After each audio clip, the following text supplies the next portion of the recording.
Heading into week 14, things weren't going as planned for the Arizona Cardinals. They were a dismal 4-8, and then they lost star quarterback Kyler Murray to a non-contact ACL tear, leaving not just 2023, but the future of the organization looking murky.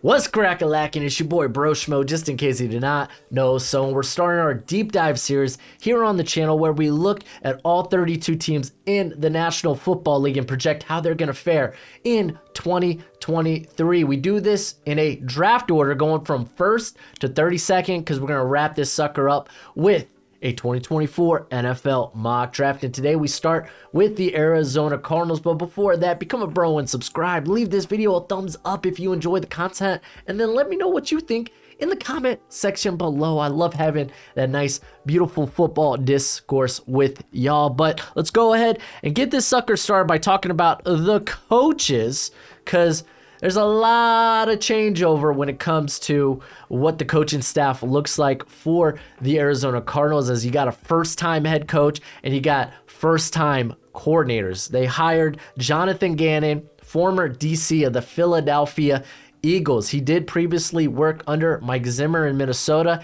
and Matt Eberflus in Indianapolis. Now, this cat, he based on what we saw in Philly, he likes running even and odd fronts. So we know he's got a tendency to kind of flip it up. He's running multiple fronts. But I thought it was very interesting to see the change in philosophy on the back end from 2021 to 2022. And there was a big component in that in terms of they had Vic Fangio in-house as a consultant. If you want to know more about Vic Fangio and his schemes and how that's kind of ravaged, I say ravaged, it's been a big influence over the league in today's NFL. Check out the franchise guy. He's got a video on that. It's pretty darn good. But looking at 2021 for Jonathan Gannon, he actually primarily ran like a cover one shell. Like, they were still playing a lot of like zone, like cover 3 and such, but they were mainly running this cover 1 shell. And then we go to 2022 and we're seeing more like split high, matching concepts like quarters. They did play a lot of man coverage early in the year for a brief time, and then they went back to like the heavy like quarter system. But that's kind of what I think we're going to expect with the Arizona Cardinals next season. We're going to see multiple fronts. We're going to see very soft zone coverage. They bring in they bring in for the defensive coordinator position, Nick Rallis, who was the linebackers coach in Philadelphia for the last 2 years under Jonathan Gannon. So yes, this is going to be Gannon's defense, but Rallis is going to have a hand in that. But looking at the offense, they brought in, and I actually really like this hiring of Drew Petzing out of, like he went to college, but he was formerly of Cleveland. He was the former quarterbacks coach there in Cleveland, but he actually even has ties to Gannon going back to Minnesota. So he worked with Kevin Stefanski there in Minnesota. Stefanski was like the OC there in 2019, where Gary Kubiak was there also at the time and had a big influence over Stefanski, which in turn will influence what Petzing does. So after Stefanski took the head coaching job at Cleveland, Petzing followed him. So I fully expect we're going to see like a wide zone blocking scheme with a very Kubiak influence. What does that mean? Really just like a difference in personnel, route concepts. Like Kubiak really loved his like crossing routes. He relied heavily on the run game to set up the play action, used the play action to open up those deep shots. So those are kind of the things to expect. If you want a video a bit more into the wide zone blocking scheme, well, shoot, Brett Coleman just released one like a few weeks ago. So go ahead, check that out. But that's what I think to expect schematically for the Arizona Cardinals when it comes to their coaching staff. The question is like, we're going to look at this roster and it's pretty barren. Like there's not a lot of depth there, and there's actually not even a lot of, I would say, high-end talent there, especially with D-Hop now gone. And actually, we'll kind of get into that. They lost actually quite a few pieces in like Byron Murphy and Zach Allen. So what are we exactly talking about when it comes to this team offensively, defensively? Before we get into that, I want to give a shout out to Underdog Fantasy, the sponsor of today's video. Underdog Fantasy is currently one of the most premier fantasy betting apps, and they got a best ball tournament with $15 million in cash prizes. So if you sign up at Underdog Fantasy using promo code Broshmo, they will match your first deposit up to $100. Remember, promo code Broshmo, and as always, my friends, bet responsibly. Let's go ahead, get into the sucker, talking about the offense, and we got to start the quarterback position, right? So I'm going to go ahead. We're going to take a look at my starters for the offense here. As you're going to notice, I don't have Kyler Murray as my starter for at quarterback, because the big question is, when will he be back? What's the timetable? They have not given an exact timetable to Kyler Murray. I mean, if the season's really going to be considered lost, then do you really want to put him out there with the team that's probably not even going to do well with him on the field? So I really don't expect to see Kyler Murray much this season, maybe 6 games. That's kind of my anticipation. Oh, Gojo, you're having little dreams. Hey, buddy, you okay? Yeah, there he is. So the question is then who will be taking a bulk of the snaps at quarterback? As you can see here, I have David Blau, but to be honest, it's a freaking toss-up, man. It really is. I think the obvious answer is, let's go back, take a look here. The obvious answer is Colt McCoy. Can we really depend on Colt McCoy, though, to stay healthy? Another guy that has struggled with injuries throughout his career. They got Jeff Driscoll there. He was dabbling in converting to tight end, so I don't know how serious we got Driscoll here on the roster. David Blau's actually, let me move this real quick.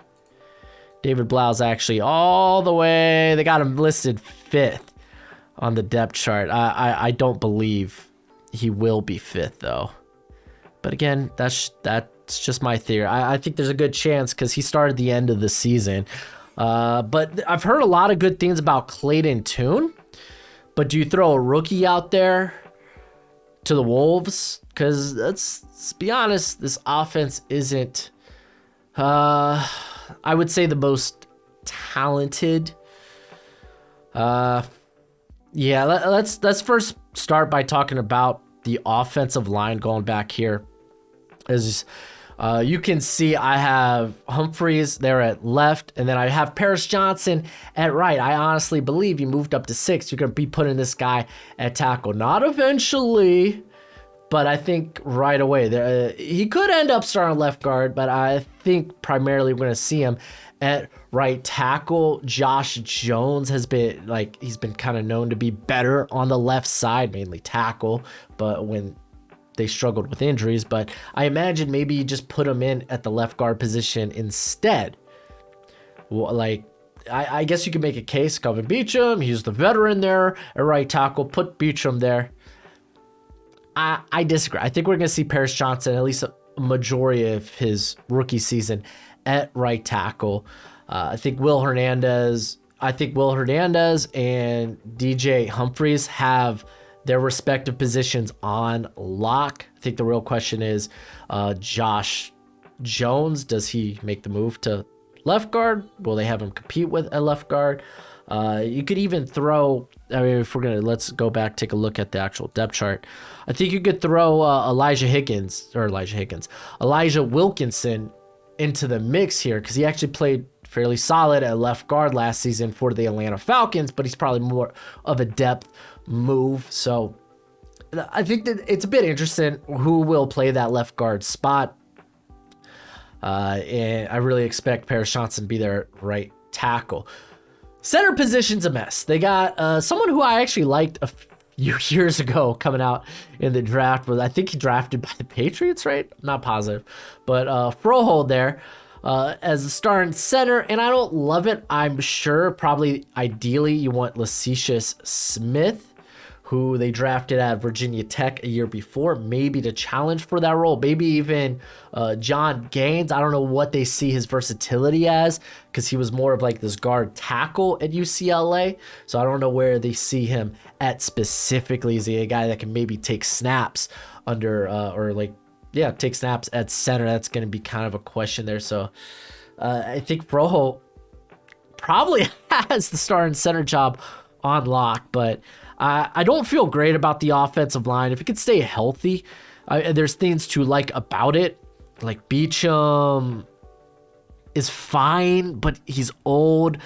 Give these younger guys play, like Josh Jones, Paris Johnson. You draft him early, throw him at tackle. Just throw him at tackle. Let him get his bearings. But their depth isn't so bad. Again, really like Wilkinson. Dennis Daly is... You just pray he never sees the field. That's the quality of player we're talking about. But Josh Jones, I really think you put Josh Jones on the left side. Looking at the playmakers, because I know a lot of y'all probably already saw I have their offense ranked bottom, which means like 26 to 32nd is that range for bottom there. But it's not because they necessarily lack playmakers. I mean, now with D-Hop gone, that was like a big hit. Because what's going to happen at wide receiver? I think it's kind of a wide open in terms of who's wide receiver two. I really think they're going to have Rondale Moore operate a lot out of the slot. Like Greg Dortch might be like that wide receiver 4-ish, maybe. But I think he's more of a special teamer. And we're going to see, as long as Michael Wilson can stay healthy, I think we're going to see a good healthy dose. Because what you're going to notice about this squad is the severe lack of size. Like, we're talking like sub 5'10" receivers in Marquise Brown, Rondale Moore, Greg Dortch. It's like, do you expect Zach Pascal at 6 foot to come in there and save him? No, it's like they got Michael Wilson because they were like, we be too small. We itty bitty. So I kind of expect Michael Wilson to get that wide receiver 2 role and them to kick Rondale Moore in the slot, where honestly he probably should be, and then have Dortch kind of back up there. In terms of they really don't have any other notable names there to really talk about. So like Daniel Erez out of Colorado. Yeah, they really don't. So maybe they go in with 5 or 6 receivers. Looking at the tight end position, the big names there, because remember, this is a wide zone, but a wide zone that likes to incorporate multiple tight ends. So I think we're going to actually see a healthy amount of Trey McBride this season, as we saw him come in, had a bit of a rough start or I say rough start, he just wasn't thrown to a ton early on, but he kind of got his bearings, and then Zach Ertz got healthy and was able to come back. But I think we're going to see a healthy amount of both. I don't think there's really anyone notable to talk about past those 2 guys. It's kind of those 2 guys, and that's it. Maybe Blake Whiteheart if he makes the roster. And then looking at the running back position, it's fine. James Conner, real nice. See, with these wide zone blocking schemes, though, they really want these backs to have really good vision, like impeccable. And I think James Conner is fine for that. They got Keontae Ingram, kind of used him mainly as a like short yardage goal line back. Bringing in Corey Clement, solid depth, but like I think you're kind of working with, let's say, bottom half of the league in terms of playmakers. Like the running back position, nothing special. Is James Conner going to be the workhorse again here? Or are they going to try to implement more Ingram and Clement? They also brought in Amari DeMarcado from TCU as a UDFA. Does he make the squad? Maybe they bring in someone else. But yeah, offense, it ain't looking so hot. It just ain't. By the way, just to like run through a couple of these things, you're gonna see green. Those are just rookies. That's the other only color coded you're gonna have to worry about. So let's go ahead and talk about my offensive or my defensive starters, because this defense, they actually return a lot, for better or for worse. So these are my projected starters. So they actually bring back a lot of players in terms of snaps. It's just when you look at the edge duo there in Cameron Thomas, Myjah Sanders, they both had I think the most was 260. I think Sanders had 260.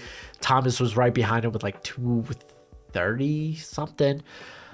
So you don't have a lot of experience. I mean, they saw a little bit of playing time last year. I know people are gonna be like, "Whoa, you got BJ Ojulari, watch out!" And it's like, I think BJ Ojulari is gonna be more of a DPR. I don't think they're gonna have him on the field as a run defender. That's kind of it was a big weak spot in his game, especially compared to Myjah Sanders and Cameron Thomas, who are actually, they were touted as, when they were prospects, as pretty darn good run defenders. So that's why I kind of have Sanders and Thomas out snapping BJ Ojulari. But like, the quality on this team ain't great, guys. It just ain't.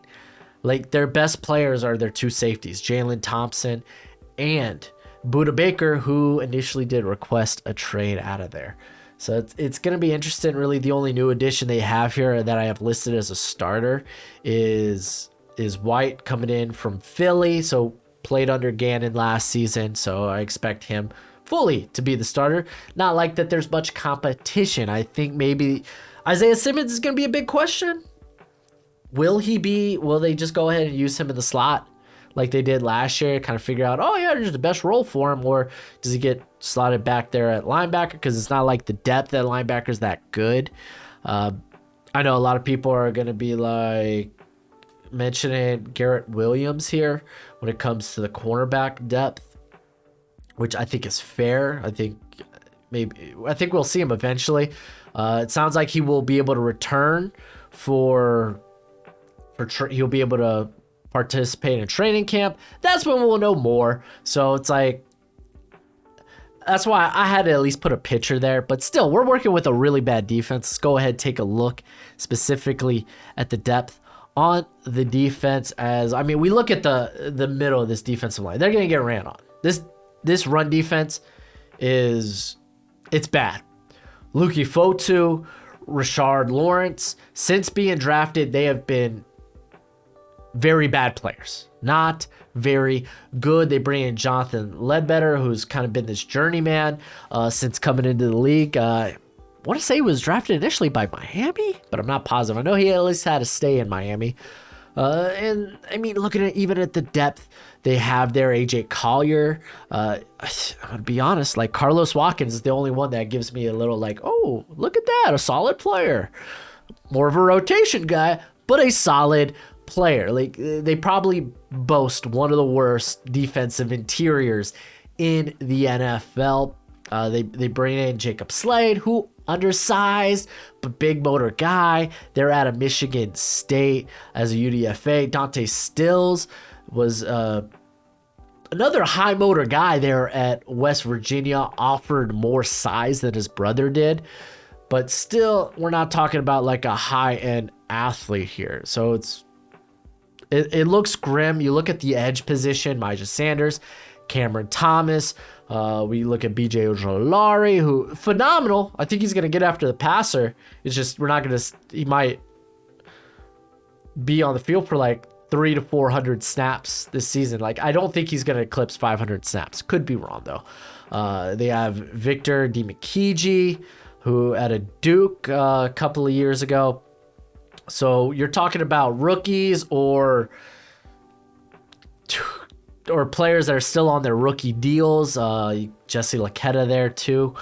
I mean, at least they bring back Gardeck, who was a favorite of the previous organization. We'll see what Gannon thinks of him this season, but I do think Myjah Sanders, Cameron Thomas are going to be the guys mainly playing there on the outside. Looking at the linebacker position, you have White, you have Zaven Collins. Hopefully, things start to click for him. Was one of only 2 players on this defense to have over 1,000 snaps, or at least returning that played over 1,000 snaps. Jalen Thompson being the only other guy there. But you're kind of hoping he takes a few steps forward. And, I mean, I kind of expect, I'm not going to lie to you, I kind of expected a bit more than I do with a guy like Isaiah Simmons, who, in all honesty, man, I really don't know, man. I'm kind of hoping he kind of found his spot there in the slot. I want to see him probably used a bit more in the blitz game, but I mean, we're talking about like a lower half of the, like, in terms of blitzes, like Gannon wasn't a big blitz guy. Blitzed more than freaking Gus Bradley, I'll say that. I'm always throwing shots at Gus Bradley, man. I don't know what it is. He just, I think he's overhyped. He's not bad, but he's not good either. Oh, man. But, yeah, looking at, where you at? Xavier last year.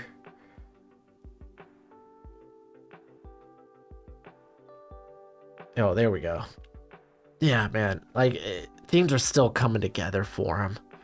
Hopefully he takes that next jump. But I mean, your guess is as good as mine in terms of what they have there in depth. Like, I imagine Isaiah Simmons will sometimes be kicked back to linebacker, maybe just like use him in that versatile role. But again, really, he's only played well in the slot. So, and we'll talk about that because I think Keitrell Clark actually might be someone who usurps Isaiah Simmons if the play ends up not working out. And Simmons actually might be someone that they utilize as a pass rusher quite a bit.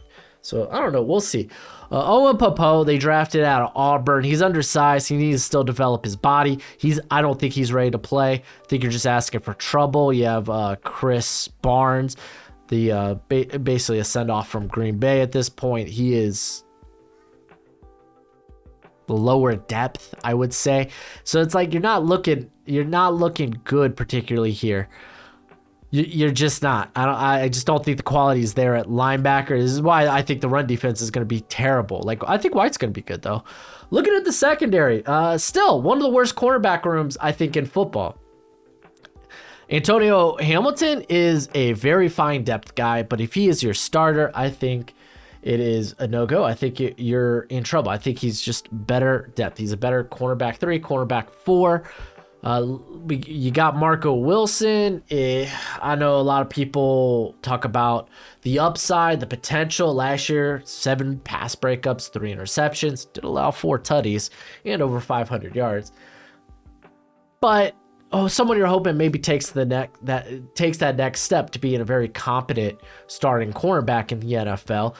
But Garrett Williams, I think he is the wild card here. He really is, and I'm very curious to see how long it takes him to get a starting opportunity, especially coming off the injury, the ACL tear. So we'll see. I'm very excited about Garrett Williams. I think they get a phenomenal athlete who has some legit ball skills there. Rashad Fenton, good pickup. He's right there with Antonio Hamilton as a very good depth guy. But when I think of Fenton, I kind of think of a man coverage corner. So we'll see. I mean, they do got those matching concepts. So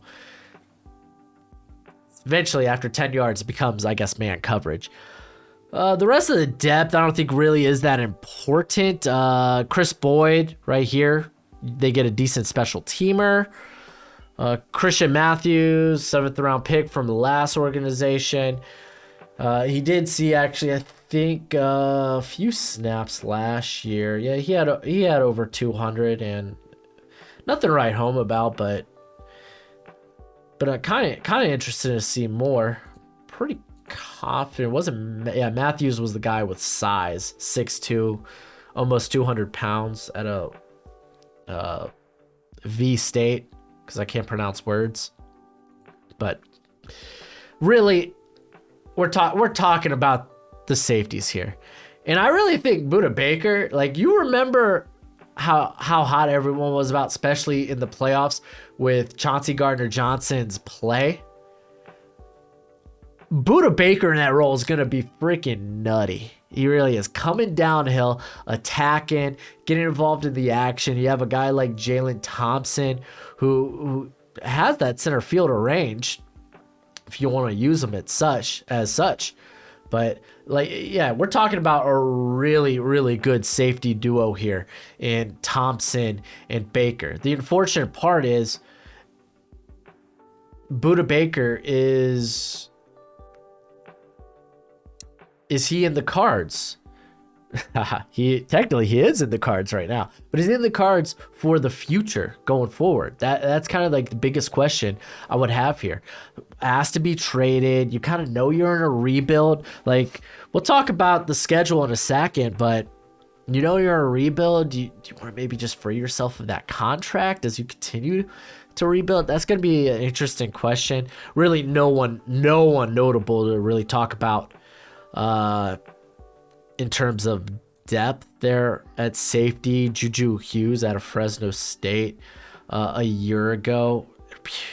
I would say it'd be interesting if he makes the roster, but it's not like the depth is even good. Andre, was it Chachari? I'm terrible with names. I couldn't even tell you what he did last year. If you told me this cat had over 100 snaps last year, I'd be shocked. But yeah, my anticipation going back to it is this is going to be a bottom defense. I think this is the worst defense in football. Close to. There's another defense that really, there's just one generational player who might be on his way out of the league. He might want to retire. But, like, the rest of that defense is just trash. Ironically, they're in the same division as the Cardinals. But yeah, no, they're probably the worst defense in the league, or at least they will be challenging for it. When we're talking about in terms of projection, Vegas has them in terms of wins next year at 4.5. And I think that's a safe bet. So I go through this, if you don't know, I go through the NFL schedule. I go ahead, and if I'm going to create a draft order on it, it means I have to pick wins and losses. So the record they have is not going to be flattering, Cardinals fans. And I think y'all might be okay with that because y'all are going to have 2 very high first-round picks. But I guess let's go ahead. Let's dig into this. Oh, shucks. Hold on. There we go. Sorry, I was all over the place. So Arizona Cardinals should be a surprise. I have them with only 1 win. It was kind of tough to give them a win. They're projected at 4.5. I feel like, especially with the cloudiness of, will Kyler Murray play next year? And if so, how many games? I'd feel safe betting the under, but currently I project them as a 1-win team. It wouldn't surprise me if they were able to get 3 wins. Anything over 4 wins would really shock me. Granted, this team last year, which was arguably a much better squad, I say much better, it was a much better squad, going into week 14 was 4-8 prior to Kyler Murray's injury. They weren't that good last year, even with Murray on the field, even with D-Hop. Granted, D-Hop missed the first 6 games. On top of that, straight the schedule, based on my projections, I have them with the 10th hardest schedule in the NFL. So that's not going to help. That's not going to help them win ball games. I have them facing 11 teams with winning records.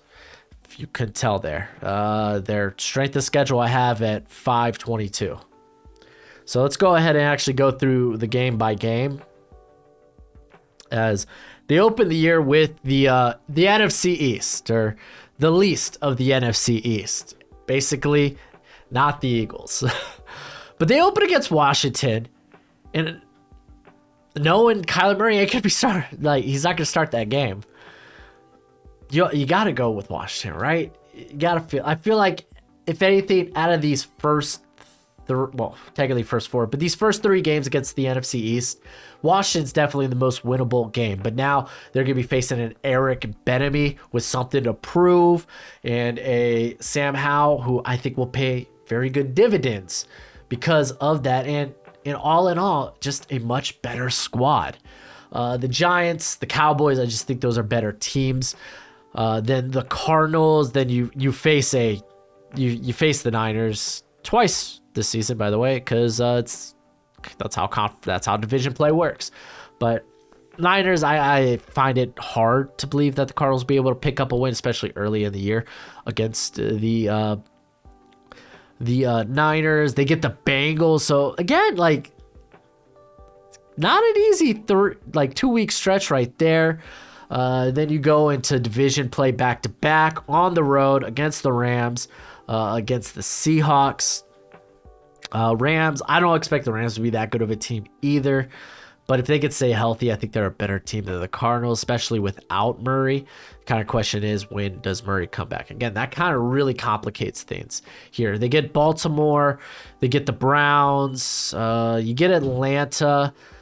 We could talk about their winnable games. I think the Houston game's winnable. I think both games against the Rams could be winnable. I mean, I think week 12 could be a target area for when Murray comes back.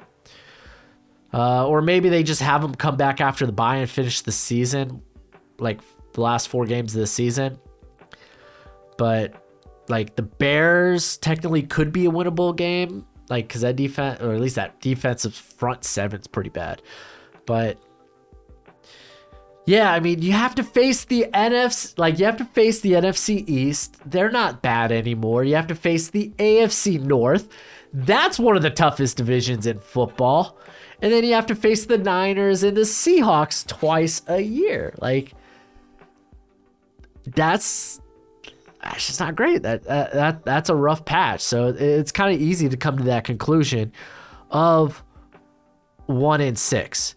But I think the bigger thing to talk about, and this is kind of what I want to close out the video with, is a discussion here of, it's safe to say everyone anticipates this team to be bad, and also everyone anticipates that Houston will at least be bad enough to where the Cardinals will have 2 top 10 picks, with very likely them having the first or second overall pick. So the question, like, if they get that first overall pick, I think there's a real issue. There's a real question there about what do they do with Kyler Murray? Because you're going to have to really think hard about Caleb Williams. And you might be like, they financially can't do that. I think they could financially figure it out well enough where it's like, yeah, no, let's go ahead. Let's send it for Kyler Murray, or let's send it for Caleb Williams, and really restart this franchise. So I think that's going to be an interesting talk point. Believe me, if they get the first overall pick, it's not just going to be a, hey, here's a Keen's, let's get a Keen's ransom for whoever wants to come up for Caleb Williams. They're going to think long and hard about, do we really just pass on Caleb Williams, or do we just try to move on from Kyler Murray? And that's going to be a very fascinating question. It really depends on what that Keen's ransom may look like. So it's going to be an interesting conversation. Really is. Really, really is. And if they don't get that first overall pick, then I guess they ain't got to worry about it. If everyone and their mom's going to be kind of betting the Cardinals to be the worst team in football. So I'm, at least right now, until the season starts and, predictions go out the window, I can't wait to see the discourse on, should the Cardinals, if picking first overall, pull the plug on Kyler Murray? And I ain't saying pulling the plug on, the PlayStation 5 so he can't play COD anymore. I'm saying pulling the plug on his franchise quarterback. That was such an unnecessary shot, but I took it. I can't help it. I thought it was funny. But Yeah. Let me know what you think in the comment section below. Should they try to hold out for Akeem's ransom, or should they go ahead and find a way to move on? I mean, hey, like we were talking about this after last season with the Broncos. Like, do they just pull the plug and bite the bullet on Russell Wilson? Obviously, things are a little different with Kyler Murray. We've seen how talented this cat can be.